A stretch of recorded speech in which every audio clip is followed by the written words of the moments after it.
Hello everyone, myself Sabri and I welcome you to our channel Solution Bridge Network and one-stop solution for all your Power Platform tutorials. Hello everyone. In today's video, we are going to understand two new features that is made available in SharePoint Modern List. They are quick steps and approvals, and those options will be available in the automate dropdown. You can see quick step and configure approval. So we are going to deep dive to understand what are these used for, how to configure those, and what are its limitations. If you see my screen, you can see a simple SharePoint list with 3 items, and I'm going to demonstrate how to create a quick step and create an approval action in this list. So now let's start with quick step. First, we need to understand what is a quick step. You can consider it to be a pre-configured action button that lets user perform common tasks on list item with one click instead of going through multiple menu options. So to start creating the quick step, you need to go to automate, select quick step, and you need to click create a quick step. In quick step, you have four following options. You can either draft an email, start a Teams chat, set a value, or even execute a flow. In today's video, we are going to focus on creating a quick step that can be used to set a value to a specific SharePoint list item column.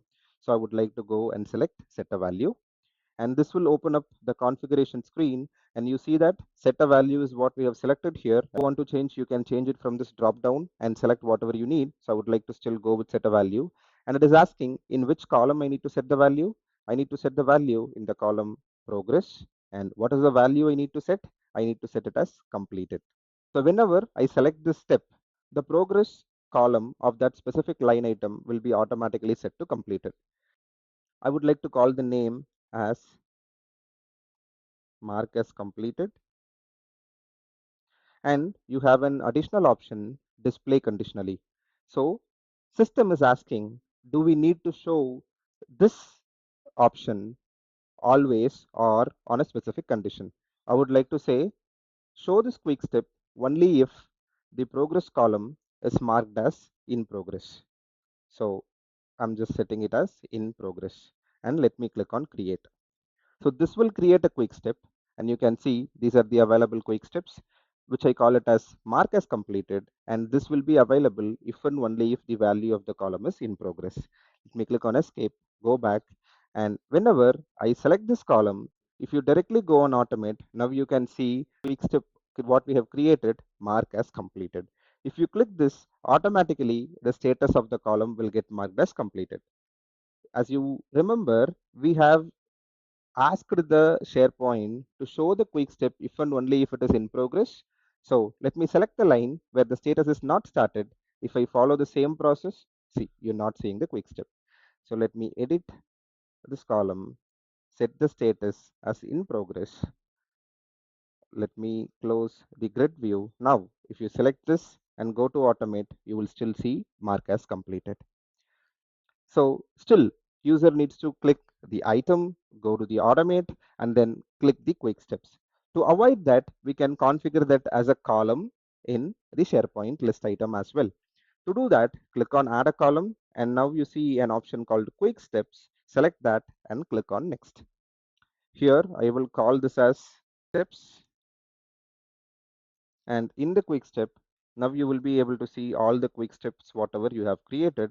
So I will say mark as completed. If you want to change the look and feel of it, you can change it. So I would like to make it a bit dark, and let me click on save. Now you see this quick step is automatically available here wherever the status is in progress. Consider if the status is changed from in progress to something different, let's say blocked, you will not be able to see this quick step. I just changed it. Let me close it. You see the quick steps gets automatically hidden, so you will not be able to use it. I would like to change this back again to in progress.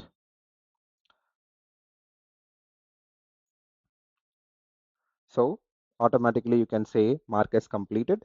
So this step will help you to easily mark this specific SharePoint list item as completed. So here it's possible to add multiple quick steps in the same column. To demonstrate that, I would again go to automate quick steps, create a new quick step. Again, I would like to go and set a value. And in the setter value, I would like to set as assigned to the email address current user, whoever logged in automatically. I will call it as assigned to me. And again, this condition need to be shown if and only if assigned to is not the current user. So let me click on create.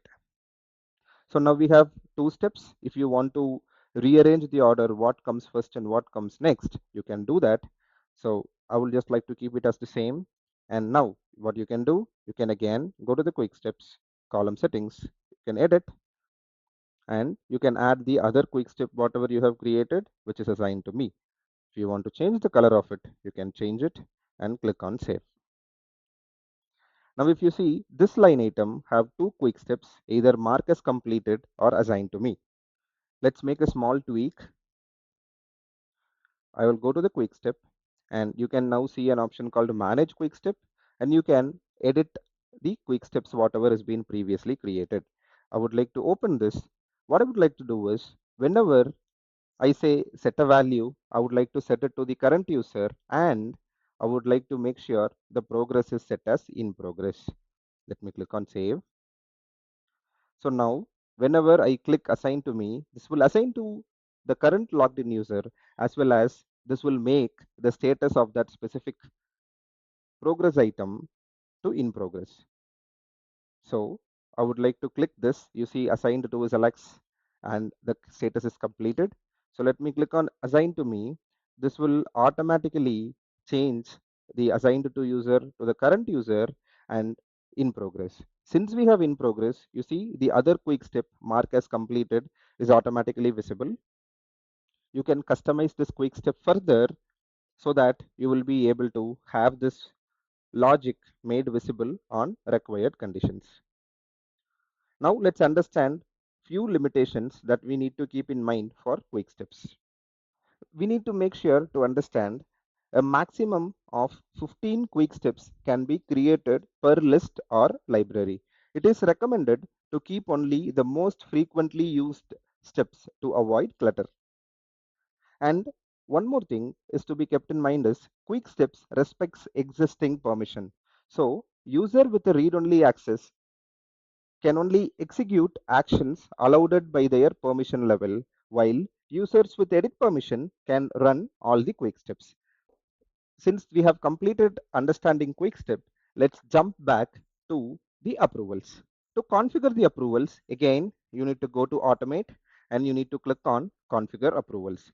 Let me select that. This will enable a pop-up and it is asking whether you need to enable the approvals. You can see a small message here which says turning on approvals will add approval status column to the current view.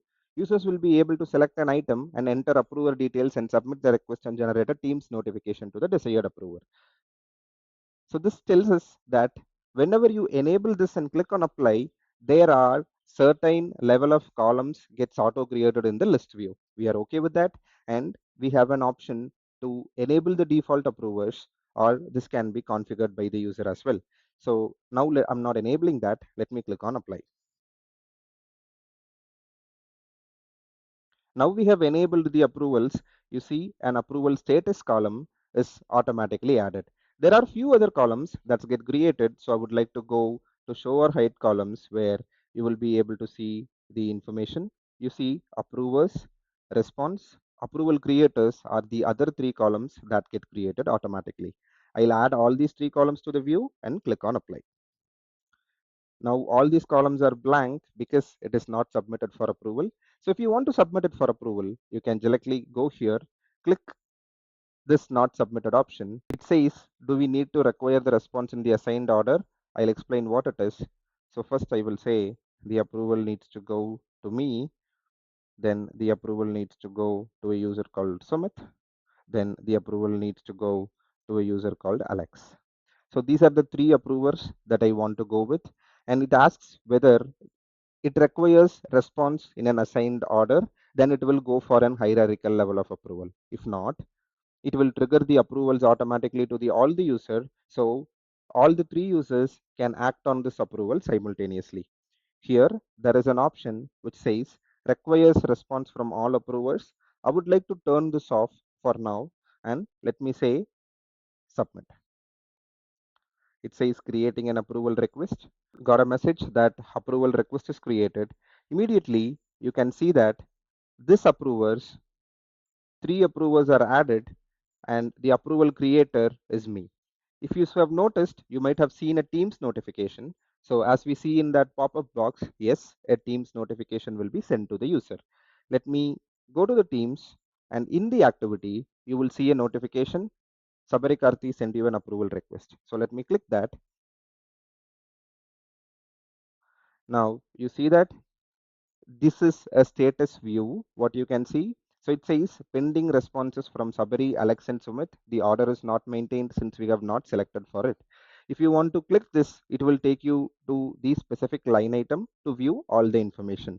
So either you can do the approval by getting into the line item, or even you can do the approval by clicking on approve here.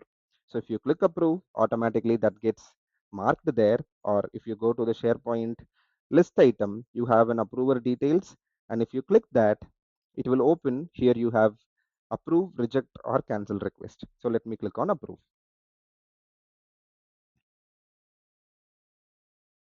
So this status is approved. You see the final status is marked as approved.